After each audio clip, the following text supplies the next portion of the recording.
So, you've tried visualizing your dream life every single day, you have tried scripting, you've even done the affirmations thing, but it just kind of hasn't done it for you. It hasn't felt good or it hasn't really worked. But you're still kind of into the idea of manifestation. It feels a little bit magical. You know, you see people having good results with it. If that's you, this is the podcast episode for you. Welcome to Grow With Intention, the podcast for people that want to create a life that feels really bloody good. I, like you, have always been kind of into the idea of manifestation. There are some problematic aspects of it, and I'll probably dive into that a little bit in this podcast episode. But mainly what I want to focus on are ways to manifest that are practical, that actually work, and that have evidence behind them. A lot of this podcast episode, I'm going to be talking about concepts that you already associate with manifestation, and I'm going to twist them in positive ways so that they're a little more helpful and actionable and are designed in ways that actually work. And we're starting with one of the most commonly talked about ideas in the manifestation community, which is visualizing. So many people talk about visualizing, and many famous people as well.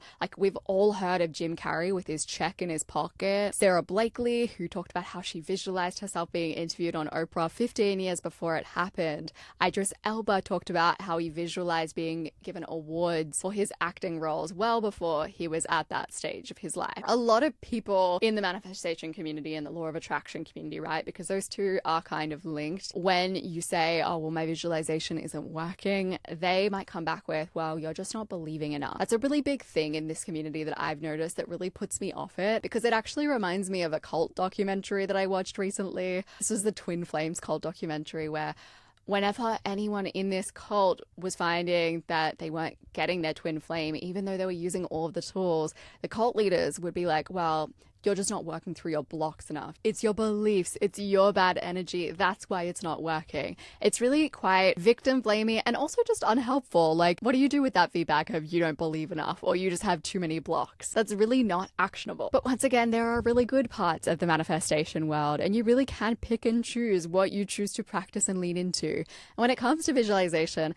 there are some really good reasons why visualization may not be working for you. And it doesn't have to do with the fact that you just don't believe enough or you're not doing enough. So Gabrielle Oettingen has actually studied visualization deeply for years and years. And in one study, she looked at 25 women who had enrolled in a weight loss program. I'm sorry, all of these studies always revolve around weight. I do apologize. It just happens to be the way. Some of these women were asked to imagine themselves successfully completing this weight loss program. Others were actually asked to imagine themselves in situations where they might be tempted to veer away from their weight loss program. So for example, they were at a work party, there was a heap of cake, and they were asked to picture their own reactions. After 1 year, the women who pictured themselves as this super fantasy version of themselves that was very slimmed down, that just glazed past the donuts with ease and grace and didn't even get tempted by them, lost 24 pounds less than those who pictured themselves more negatively and more realistically. Obviously, this is a very small study, but she's gone on to replicate those findings again and again. She hasn't just done a little bit of work in the visualization field, she's done a ton of it. Essentially, what she's found is that really positive visualizing of wishes and dreams that you have in your life that aren't attached to the reality of what is and your past experiences actually hinder your success, or they just don't help your success at all. So they're a waste of time. Visualization obviously does have its uses, but you shouldn't just be visualizing some fantasy land where you are a perfect human being and you have everything that you want and you don't have any temptations to veer off track from your path, etc., etc. That is a waste of your time, and it could actually be hurting your cause. Maxwell Maltz actually has a book called Psycho-Cybernetics. It's not as based in evidence as Gabrielle Oettingen, but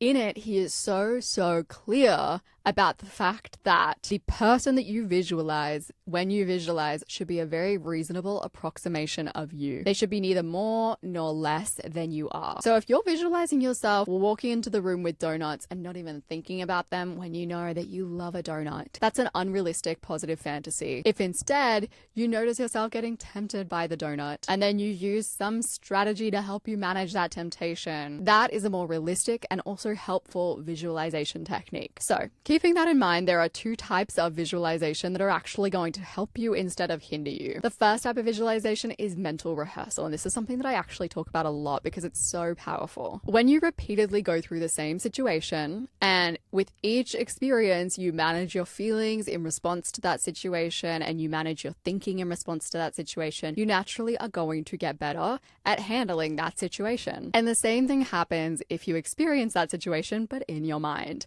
This is actually a treatment that's often used for OCD and even traumatic stress reactions. Before they put their patients out into the real world to get exposed to these things that cause them deep fear, therapists will get their patients to visualize their response to these things that they fear so deeply. This is about hardwiring in a new response to certain stimuli through mental rehearsal. And you can also do the same thing to move yourself towards your goals. So think about any goal that you want to achieve, whether it's starting a business or doing more meal prepping. Bring up the exact scenario that hinders you from achieving that goal. So maybe every time that you think about meal prepping after work, instead your mind is just like, but damn, wouldn't TikTok be so much more fun? And you end up lying on the couch and watching TikTok. You want to visualize that exact scenario as it is, not seeing yourself as more or less than you currently are, and notice that feeling come up of, wow, I'd way rather be watching TikTok. And then you want to manage that feeling. You want to pick a new response to that feeling, and you want to visualize that new response over and over again. Keep in mind that you actually need to evoke the unhelpful emotions in order for this visualization to be helpful, because you're practicing a new response to them. Now let's talk about the second type of visualizations that will move you towards your dream life. W.O.O.P.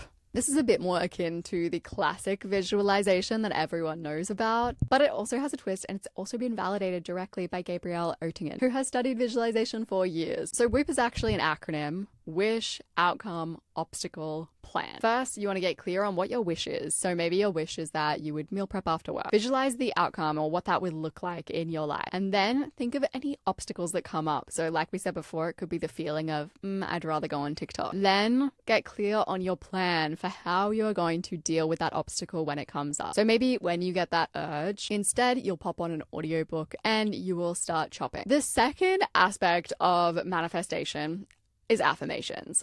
If you've literally done even a little bit of a deep dive into manifestation or the law of attraction, affirmations will have come up. And affirmations are interesting because a lot of people do find them really helpful. So Joanne Wood, who is a professor of psychology at the University of Waterloo, states in her research that among participants with high self-esteem, those who would repeat affirmation statements and focus on how it felt or how true it was felt better than those who didn't, but only to a limited degree. These positive self-statements tend to benefit certain people, i.e. people that already have high self-esteem, but they can actually be harmful to people who have low self-esteem. So if you've got a person with low self-esteem that is trying to repeat to themselves, I love myself, over and over again, it's almost affirming the opposite, because we're not dumb. We can tell we're trying to convince ourselves of something that we clearly don't believe is true. And by trying to convince ourselves of it, it's almost reaffirming the lack of truth behind it. And this is what she found as well. So when she had people with self-esteem that was a bit lower, repeating the affirmation of, I am lovable, their feelings about themselves and their mood actually got worse. They provide this really small boost to people who already have high self-esteem, and they can actually make you feel worse if you have lower self-esteem. And I think affirmations can get really meta. There are a few reasons that I think that affirmations can be unhelpful. Firstly,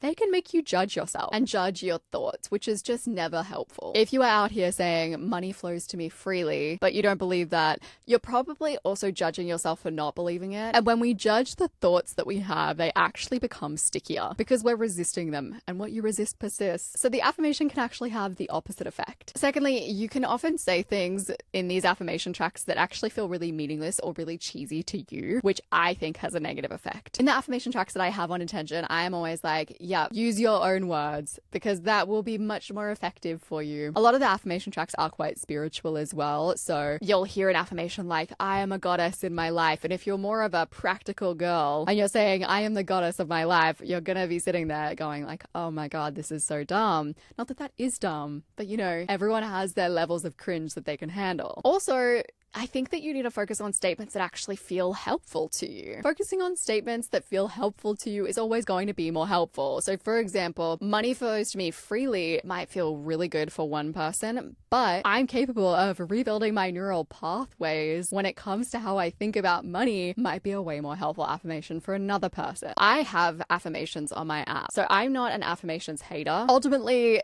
where I land with this is when it comes to affirmations, you need to notice how they make you feel, and then you need to make a judgment call about whether they are helpful or unhelpful. I personally like to treat affirmations as little mental reminders of helpful things that I think I should be reminding myself of. And that's what the affirmations on intention are about too. Now, there is a form of affirmation that's slightly different that has been shown to be helpful. It's evidence-backed. It's called self-affirmation, which is kind of confusing because it's not the typical affirmations that we're used to. Self-affirmation is about asking yourself questions that reaffirm your character, your capability, and your goodness. So for example, questions like, have you ever forgiven someone who hurt you? Have you ever been considerate of someone else's feelings? Have you ever encouraged a friend to pursue a goal? You want to answer those questions and you want to elaborate on those answers. That's self-affirmation. A study was done on smokers that answered these questions or read a leaflet about how important it is to stop smoking. The people that they asked these questions ended up with the greatest intentions to quit, and it also had the biggest impact on the heaviest smokers, interestingly. A similar study was done on healthy eating. So some participants received information pamphlets on the importance of healthy eating. Other participants were asked the self-affirmation questions. The self-affirmation group ate significantly less fruits and vegetables over the next week. Basically, this is just thinking about your positive qualities that you already know to exist, or thinking about examples of yourself demonstrating those positive qualities. Essentially, this is just dwelling on evidence that you're a good person and you do good things. This is something that I want to integrate on the Intention app, but I'm not totally sure how. I have to think on it. If you have any suggestions, please do let me know on Instagram. The next thing that is heavily associated with manifestation are vision boards. I love a vision board. You'll never hear me shitting on vision boards. I make a vision board every single year. And I've achieved a lot of the things that I put on my vision board. I had created an app on one of my vision boards, something I never thought would ever happen. It happened. I had a podcast on there at some point. Obviously, that's a thing now. I've had relationship goals on there, money goals that I've hit. I also just love the ritual of creating a vision board. It's a fun time. And I've also put things on my vision board that I haven't ended up achieving. So it's not this magical thing that immediately delivers you everything you want. Here are a few things that might be making your vision board less impactful. These are things I've done that it's easy for anyone to do. Number one, having pictures of the outcomes and not getting clear on the actions that you need to take to get to the outcomes. Go back to that visualizing section. When people had positive fantasies about the future, but they didn't think about the realistic aspects of their day-to-day life, they performed worse. The next thing you can do wrong with vision boards is not updating your vision board. I have made vision boards that have felt so inspiring in the moment, and then it's taken about a month before I've been like, actually, I don't want those things. And it's normal to change your mind. Like, that happens. But when you change your mind, you should be updating your vision board. The other area where we go wrong is not backing it up with a goal setting system, like the one that I share in the life map, or like the 12-week year, or like any of the goal setting systems that exist. I actually recently created an entire video on creating a better vision board. So I'm going to direct you straight towards that if you're more interested in the vision boarding aspect of things. And I'm going to move straight on to letting go of limiting beliefs, because this is everywhere in the manifestation community. I have a few bones to pick when it comes to letting go of limiting beliefs. If you go to literally any Reddit thread about someone who's saying that their manifestation isn't working, the law of attraction isn't working for them, you will inevitably have someone commenting back and saying, well, you probably just have some limiting beliefs that are in your way. I think that you can achieve amazing and incredible things, and you can have limiting beliefs along the way. If you look at Olivia Rodrigo, if you listen to her music, she clearly has some deep insecurities. If you listen to Taylor Swift's music, same.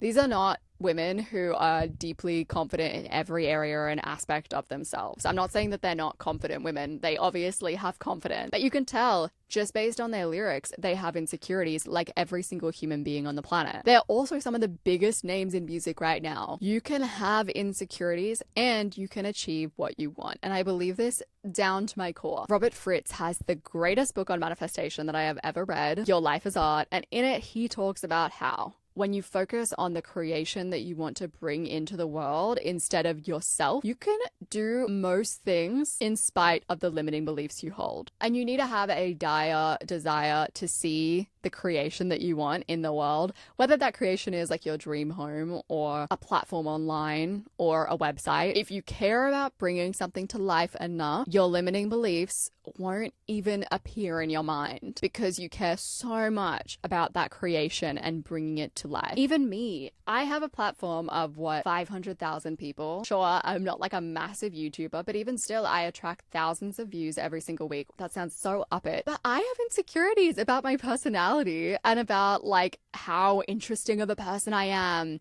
that pop up from time to time. Even still, I have this beautiful, amazing platform with this beautiful community in spite of those limiting beliefs. I truly do believe that if you care enough about your creations and the things that you want to bring in the world, you are fervently working towards them. You're obsessed with bringing them to life.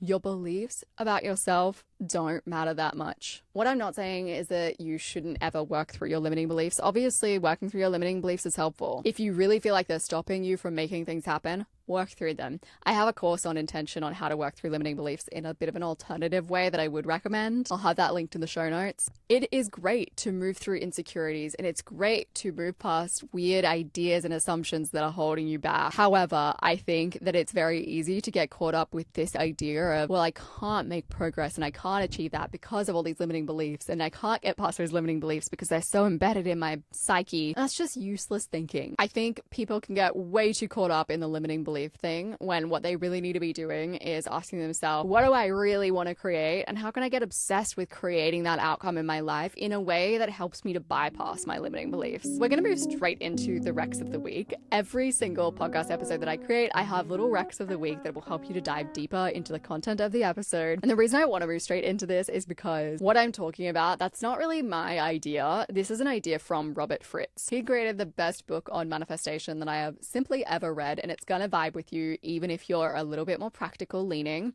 If you've ever done something creative, if you've ever been obsessed with bringing something to life, you'll read this book and you'll be like, oh, I get it. I get what manifestation is. I would recommend his audiobook, which is called Creating.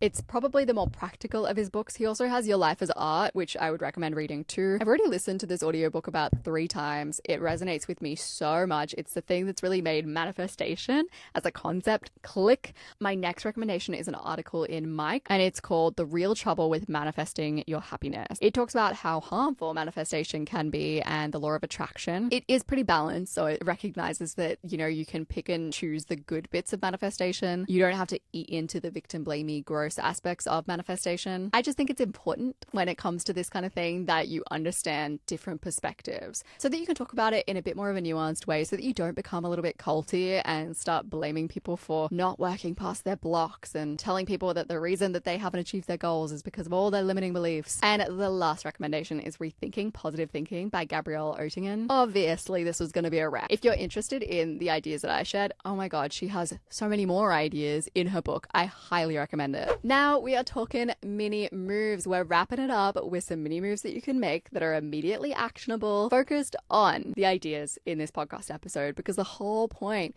is not just to listen, but also to put these ideas into practice. Mini move number 1 is to use W.O.O.P. It'll take you literally maximum 1 minute to 2 minutes. Wish, outcome, obstacle, plan. Use it on that new friendship you want to create or that website you've been meaning to create for forever. And mini move number 2 is to update your vision board or create a vision board with the action steps listed that you need to take to move yourself towards your goal. If you liked this podcast episode, you are going to love the content on my Intention app. I feel like I plugged it enough in this episode, so I won't plug it again, but I will. It's down in the show notes if you want to download it. I appreciate you so much, and I will be in your ears very soon. I'm still getting used to that ending bit in comparison to my YouTube videos I usually say, and you'll see me soon, but you may not see me soon. You'll hear from me soon. All right, much love.